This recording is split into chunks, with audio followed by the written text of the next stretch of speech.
जैसा कि आप जानते हैं पॉली ए आरएनए को प्यूरिफाई करने के लिए हमें कॉलम क्रोमेटोग्राफी की ज़रूरत पेश आती है और उसमें हम ओलिगो डी सेलुलोज यूज़ करते हैं।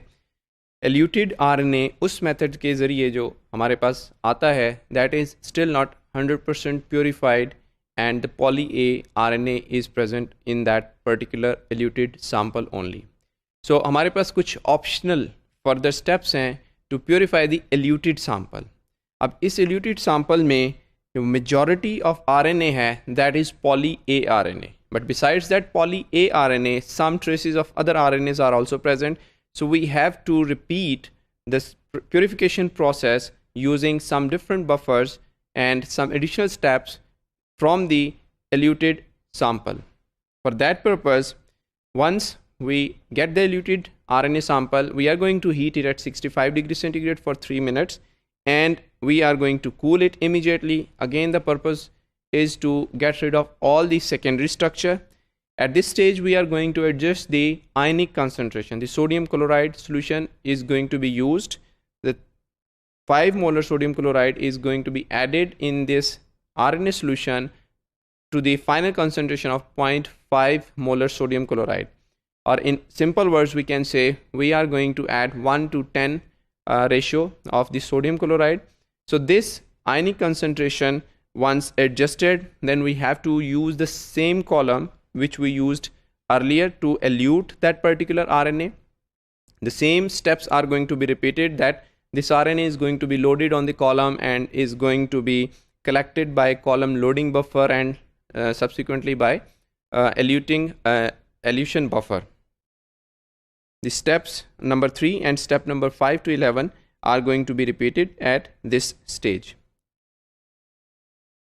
The collected or the poly A RNA is going to be which is achieved from the second round of purification is going to be added with the 3 molar sodium acetate pH 5.2 to a final concentration of 0.3 molar, that is again 1 to 10 ratio.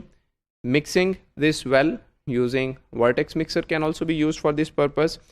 Now this step leads towards the ethanol precipitation of poly A RNA. For that purpose we added sodium acetate. The next step is to add the 2.5 milliliter of the ethanol and then storing it on ice for some particular time, that is 30 minutes. Now this 30 minutes time period is sufficient enough for the RNA to precipitate down, for the poly A RNA to precipitate down. To recover the poly A RNA, we are going to perform the next step of centrifugation at 10,000 G for 15 minutes at 4 degrees centigrade. This centrifugation process or step is going to settle or precipitate the poly A RNA, which can later be purified with the help of ethanol and to evaporate the ethanol. Once centrifugation is done, supernatant is no more required, it is discarded.